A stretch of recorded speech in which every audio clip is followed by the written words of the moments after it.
Como eu estava dizendo para vocês, então existe uma semelhança muito grande entre o discurso feito pelo Monteiro Lobato e o discurso feito pelo Gilberto Freire, tá bom? Então esse livro aqui é o inaugural dele, que é um manifesto regionalista, tá? Que se contrapõe ao manifesto modernista. Bom, na década de 30, né? Por que que as ideias aqui, ele fala assim, controversas, as ideias de Freire foram explicitadas na obra Casa Grande Senzala, né, publicada no início da década de 30, o pensamento de Freire não foi recepcionado de forma positiva pela então elite intelectual do Brasil. Afinal, Freire colocava o processo de miscigenação racial no centro do palco da formação social do país, percebendo-o como vantagem histórica. Então vamos lá. O Gilberto Freire, ah, ele escreve Casa Grande Senzala.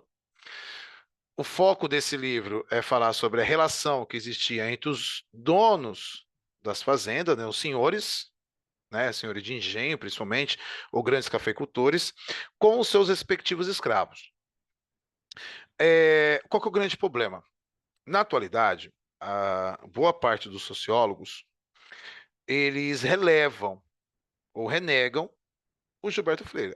Uma parte releva e fala, ó, ele foi importante em um determinado período, hoje em dia ele já perdeu a sua relevância.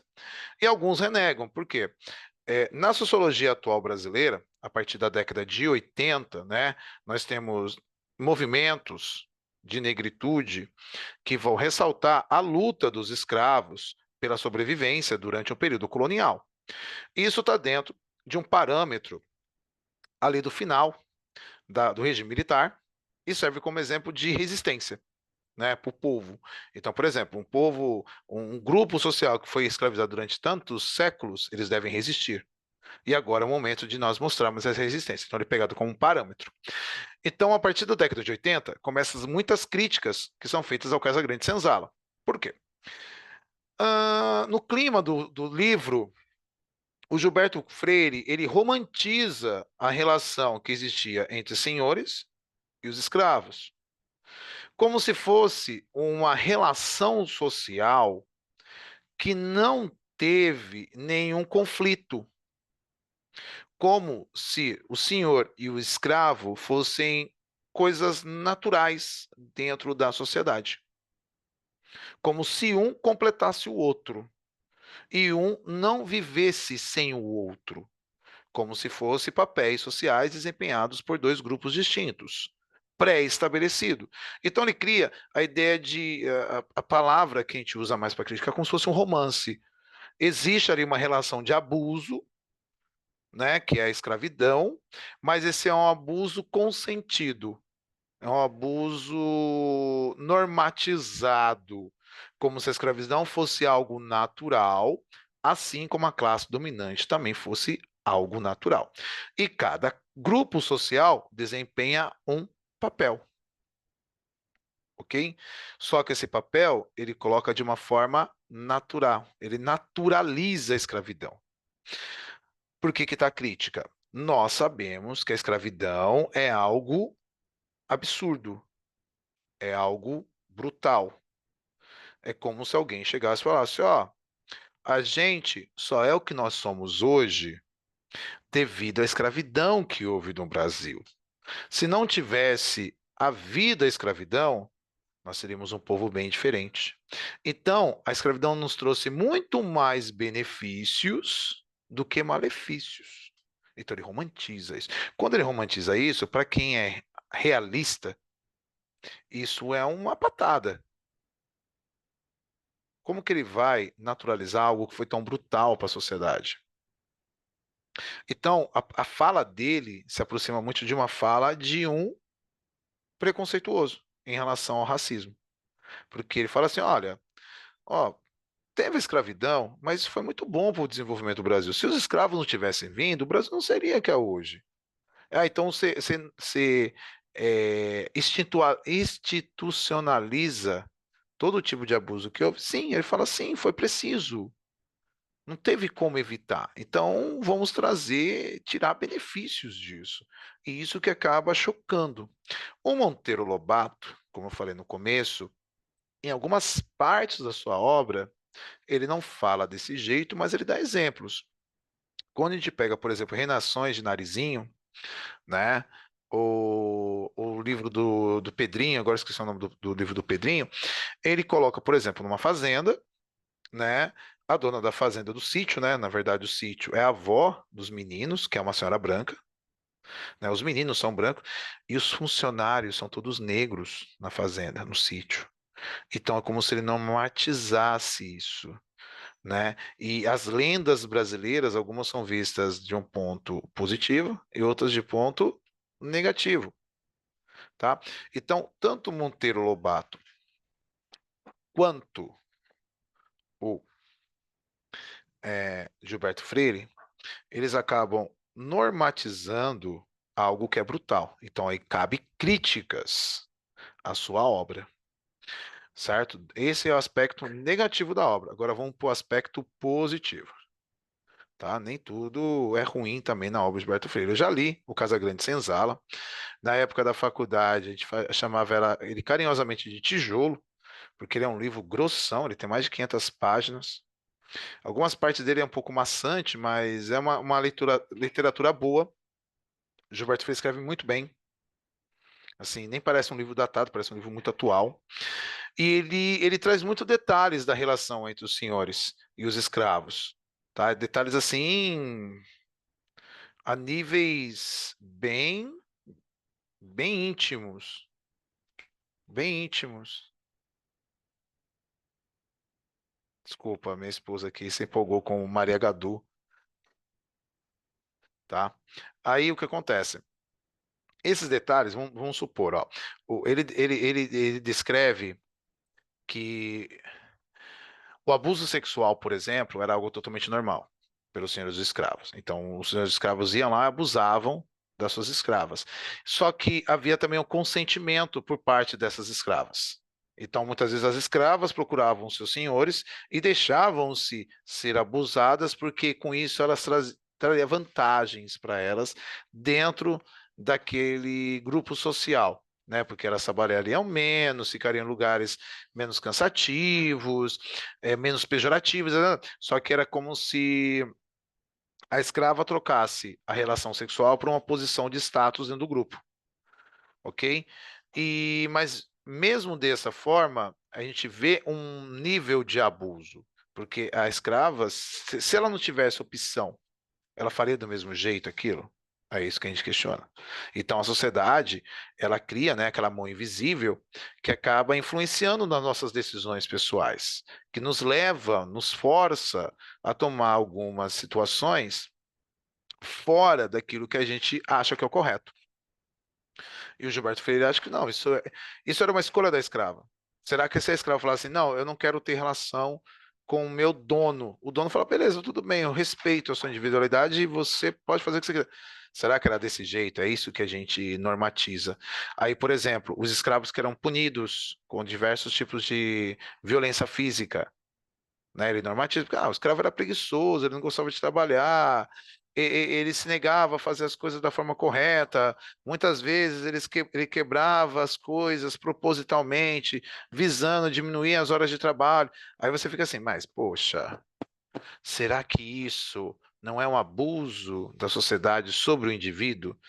Que ele normatiza? Será que isso acontece hoje? Será que ele aceitaria se tivesse escravidão na época dele? É isso que a gente critica muito na obra do Gilberto Freire. E aí ele ressalta muito bem isso. Então, para muitos, a obra soa como datada, ela não é atual.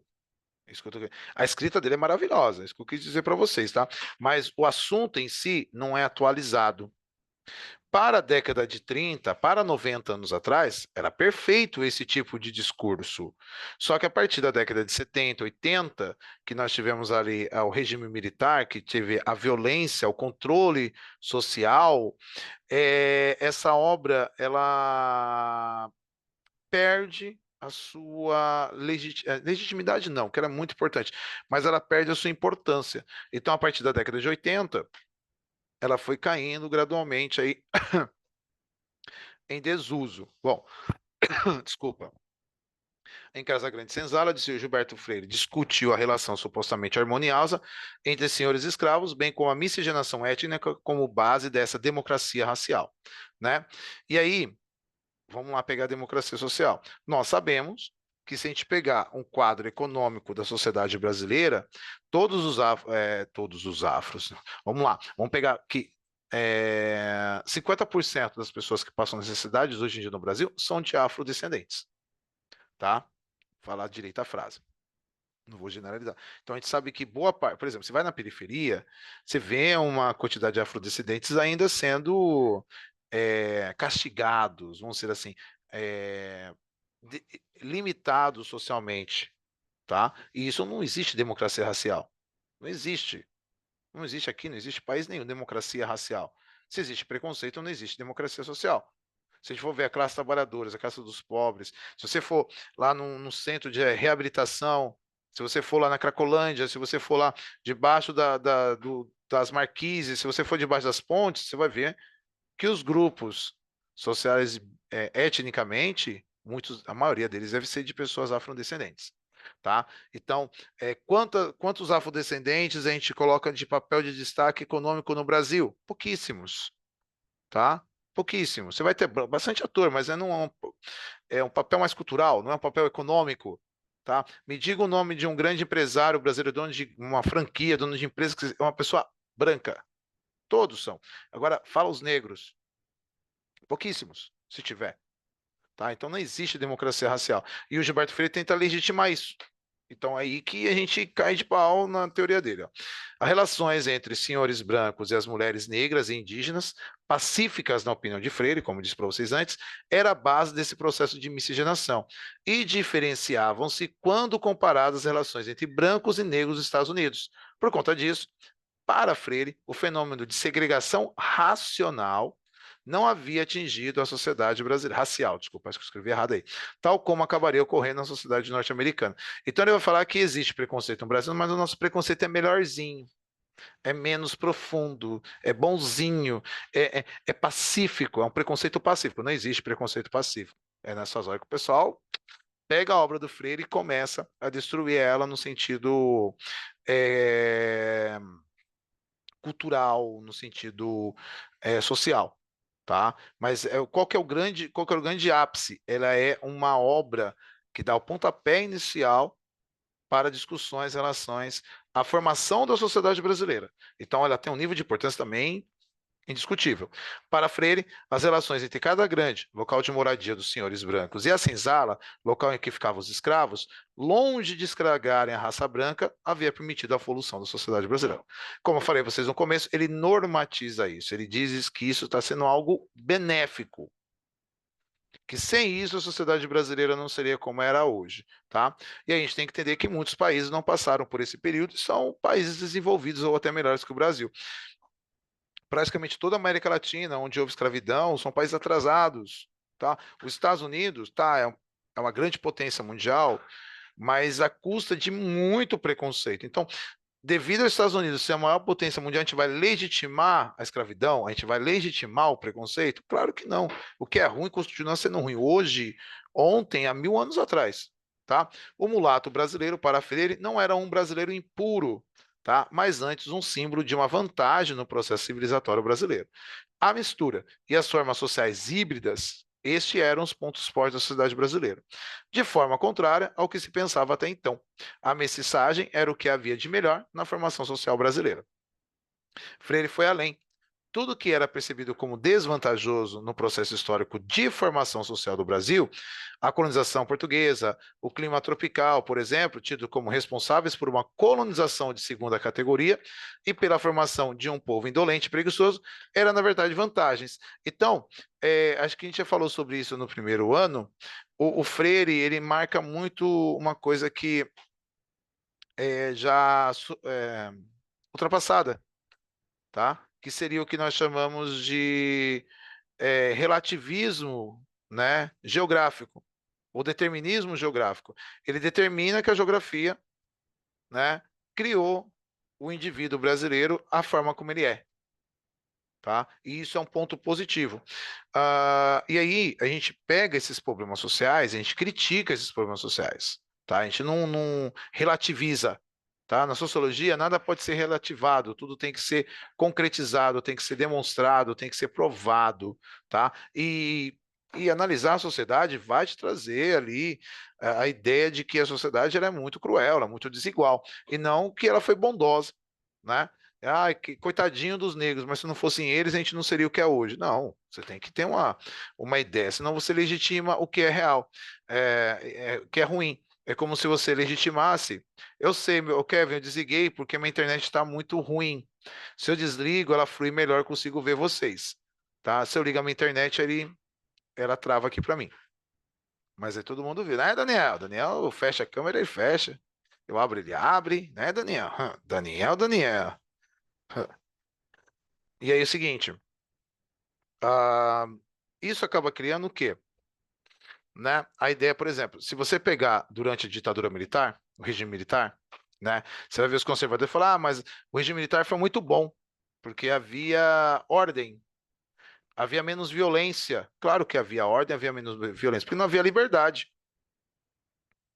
Né? A mesma coisa durante a escravidão. Olha, a escravidão foi boa, porque os escravos trabalhavam, os escravos produziam, tá, porque eles eram forçados. Será que se eles não fossem forçados, eles fariam da mesma forma? Será que os africanos deixariam a África se não fossem obrigados? É isso que a gente questiona, tá? Esse abuso, né? Essa imposição que a sociedade da época colocou sobre os africanos que o Gilberto Freire tenta romantizar, tá? Então eu mesmo sou um grande crítico da obra do Freire devido a essa situação, ok? Nesse trecho seja bem claro, né, ó, que ele coloca aí todos esses problemas históricos que fez com que o Brasil seja um país de grande desigualdade, um país subdesenvolvido. Ele fala, não, mas isso foi bom, isso não foi ruim, tá? Bom, o complexo de inferioridade do brasileiro em relação à colonização inglesa ou nórdica da América do Norte não se justificava. O povo português havia obtido sucesso no empreendimento no qual os nórdicos haviam falhado, qual seja o de adaptação ao clima tropical e exploração econômica com base em experiências anteriores nas colônias africanas. Como assim a nossa colonização é melhor? Nenhuma colonização na América foi boa, gente. Foi todas traumatizantes. Criaram problemas sociais que se veem hoje latente na sociedade, tá? Que nem eu falei antes, por mais que os Estados Unidos seja o país mais desenvolvido do mundo, lá tem um preconceito ruim, um preconceito que é complicado. Olha agora a época de eleição, a crítica que eles estão fazendo em cima dos povos latinos, né? Um presidente querendo evitar a imigração, porque fala que tira o trabalho do povo estadunidense, supremacista, pô, tá? Bom, nesta obra está caracterizado o tripé no qual os portugueses se apoiaram, quanto do esforço do empreendimento colonizador, a miscigenação, né, a partir das matrizes, né, africana, indígena e portuguesa, o latifúndio e a escravidão, tá? Tanto os negros quanto os indígenas foram escravizados.